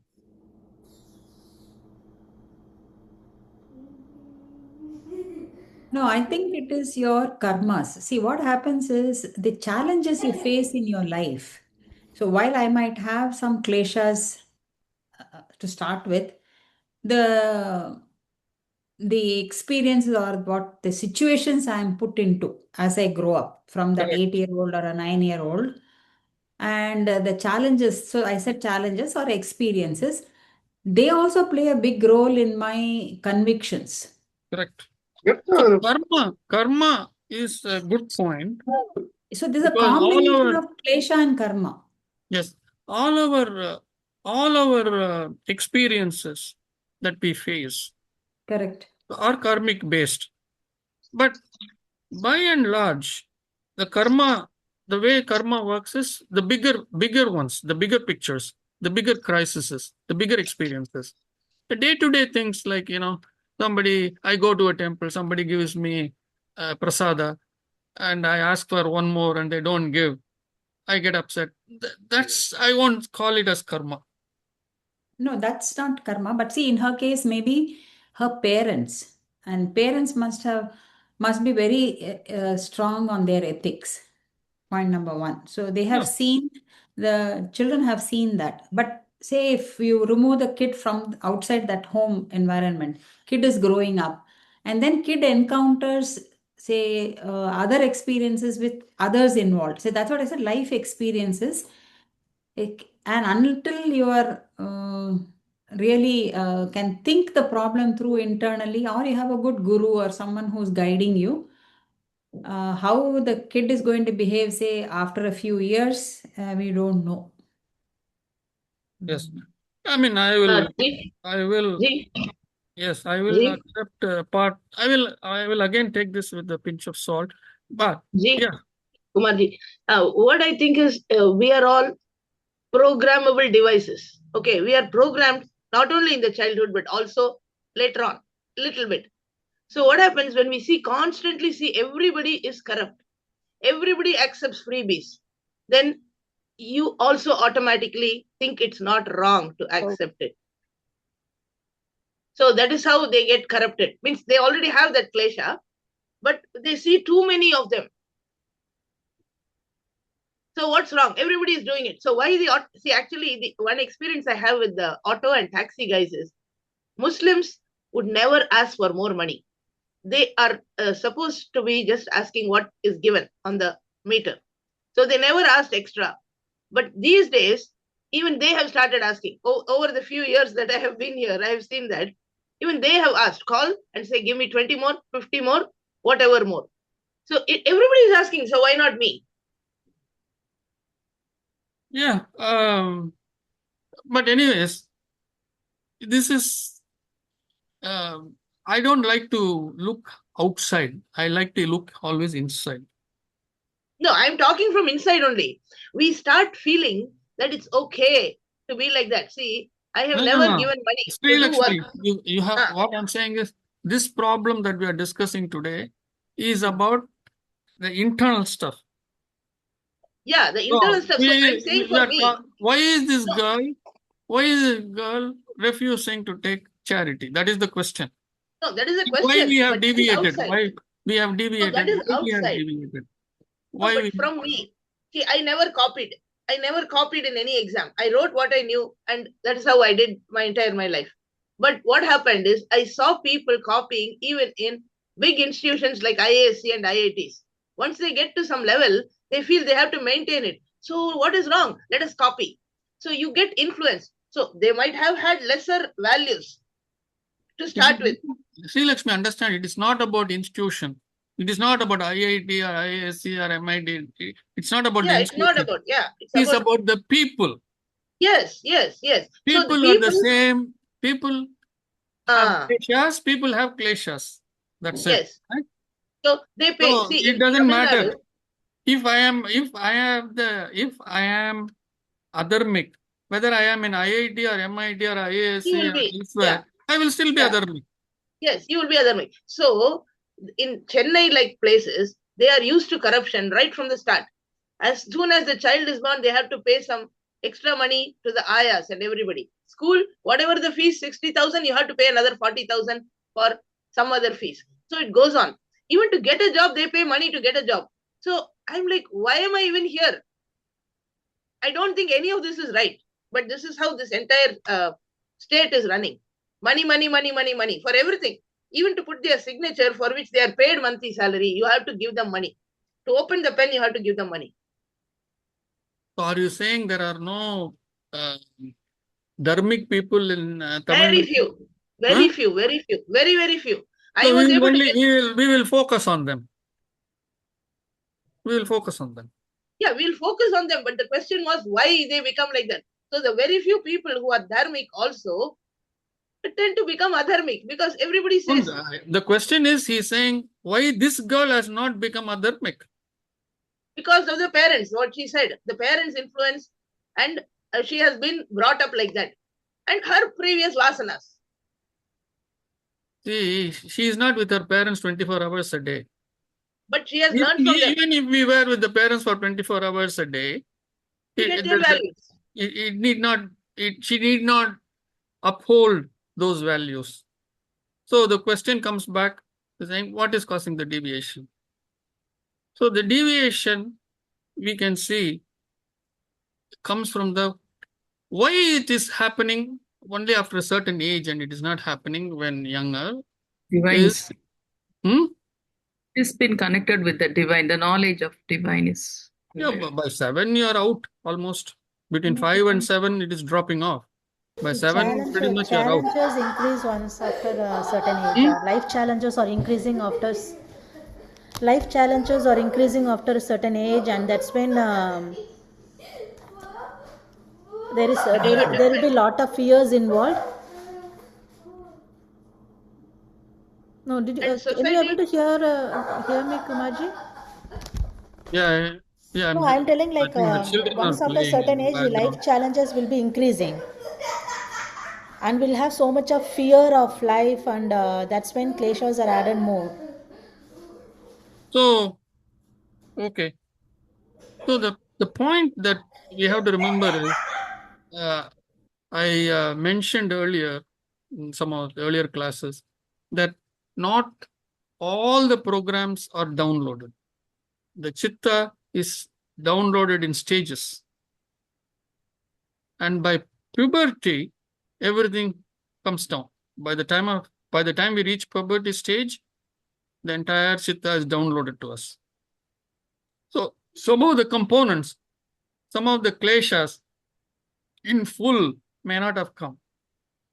That is one way to look at it. The second way is, even if it was downloaded, this is a program, right?